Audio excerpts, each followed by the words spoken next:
জিলিপি, জিলিপিটা একটু ভেঙে দেখাই। দেখতেই পাচ্ছ কতটা ক্রাঞ্চি, কতটা মুচমুচে হয়েছে। তো খেয়ে দেখি কেমন টেস্ট হয়েছে।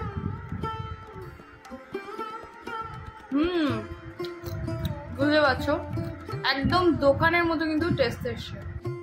হ্যালো ভিউয়ার্স, সবাইকে স্বাদের বাহারের পক্ষ থেকে শুভ রথযাত্রার অনেক অনেক শুভেচ্ছা।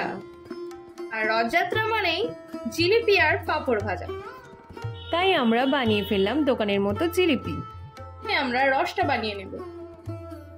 এখানে আমরা 1.5 কাপ জল ও 1.5 কাপের বেশি চিনি দিয়ে দেব। জলটা ভালোভাবে ফুটলে হাফ পিস লেবুর রস দিয়ে কয়েকটা কেশর দিয়ে দেব।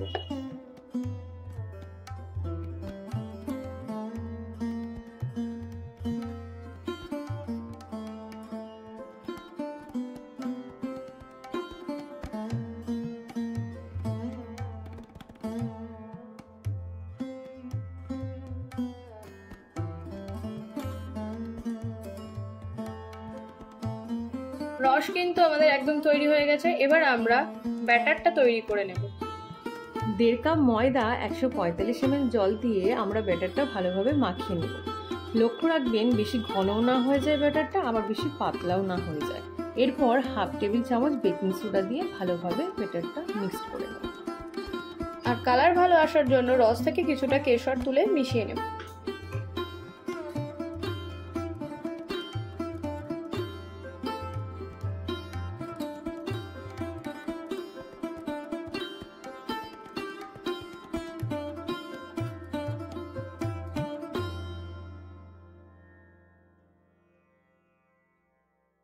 ব্যাটারটা কিন্তু একদম রেডি হয়ে গেছে। কড়াইটা বসিয়ে বেশি করে সাদা তেল দেবেন, যাতে জিলিপিটা ভাজতে বেশি সুবিধা হয়। আর জিলিপি ভাজার জন্য সবসময় সাদা তেল ব্যবহার করবেন, এতে কিন্তু টেস্টটা বেটার আসে।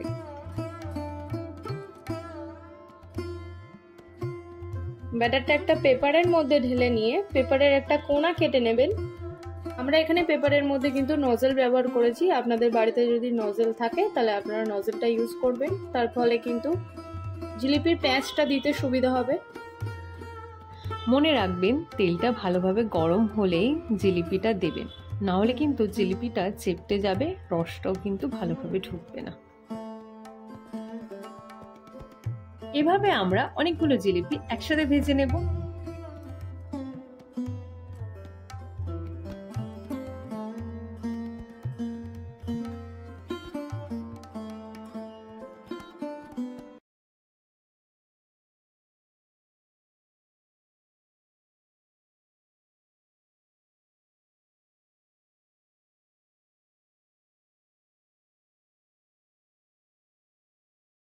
জিলিপিগুলো এভাবে লাল লাল করে ভেজে নিয়ে আমরা রসে ডুবিয়ে দেব বা ভিজিয়ে রাখবো কিছুক্ষণের জন্য।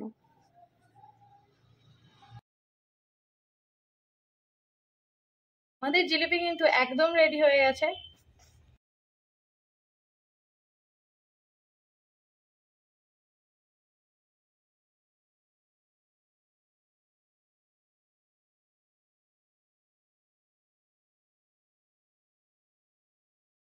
যার জন্য রথযাত্রা, তাকে আমরা জিলিপির সেবা দিয়ে এই ভিডিও সমাপ্ত করলাম।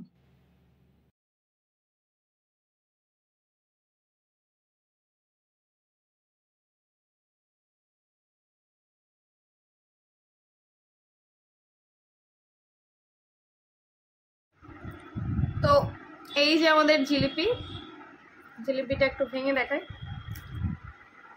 দেখতেই পাচ্ছ কতটা ক্রাঞ্চি, কতটা মুচমুচে হয়েছে।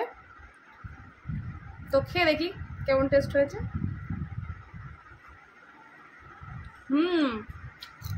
বুঝতে পারছো একদম দোকানের মতো কিন্তু টেস্ট এসছে। তোমরা বাড়িতে ট্রাই করো যেমনভাবে দেখানো হয়েছে, তোমাদেরও জিলিপি কিন্তু দোকানের মতো হবে একদম। টাটা।